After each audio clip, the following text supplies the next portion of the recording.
Google's most advanced quantum computer scanned a mysterious alien fragment, and what it found could change humanity's understanding of technology forever. The object is called the Buga sphere, a fragment discovered under circumstances no one has fully explained. When Google's quantum core ran its scan, the data didn't look earthly. It looked alien.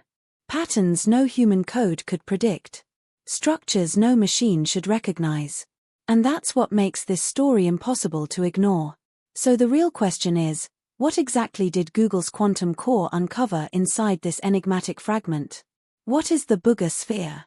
The Buga sphere isn't just a piece of rock from the sky. It's an object that shouldn't exist, yet here it is, sitting in the hands of researchers and sparking the most ambitious experiment in Google's history. It was first noticed on a quiet night near Buga, a small community that gave the sphere its name. Witnesses reported that the object fell silently, with no sonic boom or explosion, but only a faint glow over the horizon. A few locals claimed they saw it land without impact, as if the ground accepted it. Others swore it pulsed like a living thing. That detail sounds like a rumor, but the strange part is how many people reported the same glow and the same silence. When the object was finally examined, it didn't feel like metal, stone, or ceramic. One witness compared its texture to glass, but it was heavier. Another said it felt strangely light in their hands, almost as if the weight shifted depending on how you held it. That's not how normal matter works, right? Imagine picking up a stone in Nairobi's Karura forest, only for it to suddenly feel weightless depending on the angle you tilt it. That's how baffling it was. Early tests only deepened the mystery. Scientists tried simple drills, lasers, and even acid baths. Nothing made a scratch. Magnetic scans showed strange resistance. Thermal scans revealed it didn't heat up evenly, instead distributing warmth in geometric patterns, as though something inside controlled energy flow.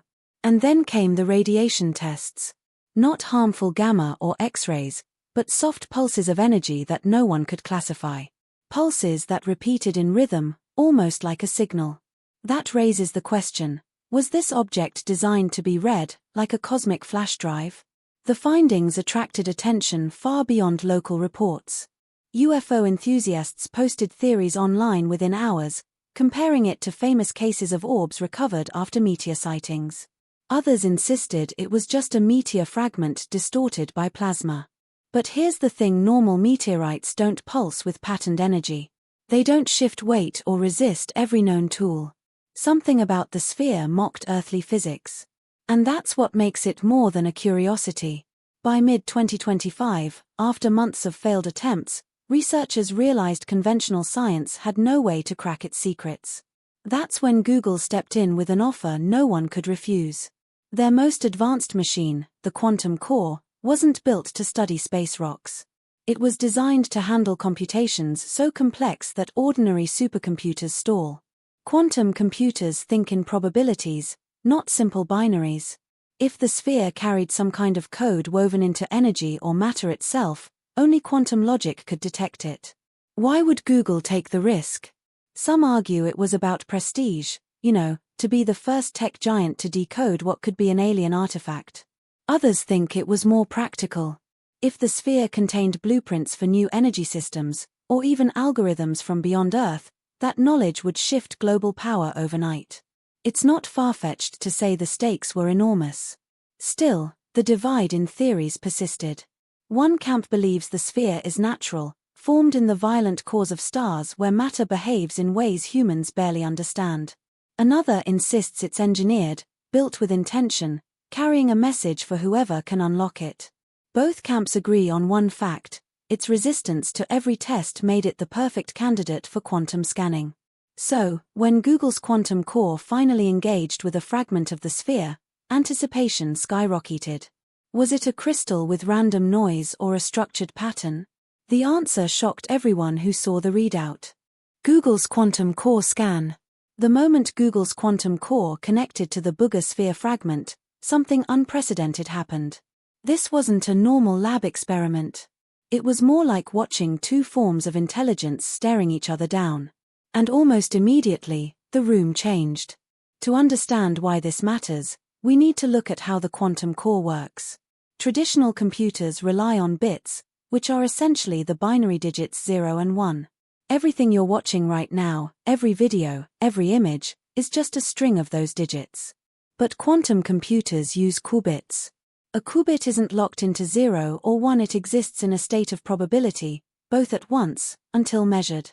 That sounds abstract, but think of flipping a coin and letting it spin forever in the air.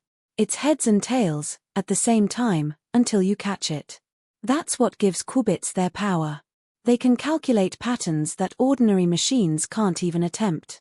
But here's the thing, when those qubits interact, they entangle.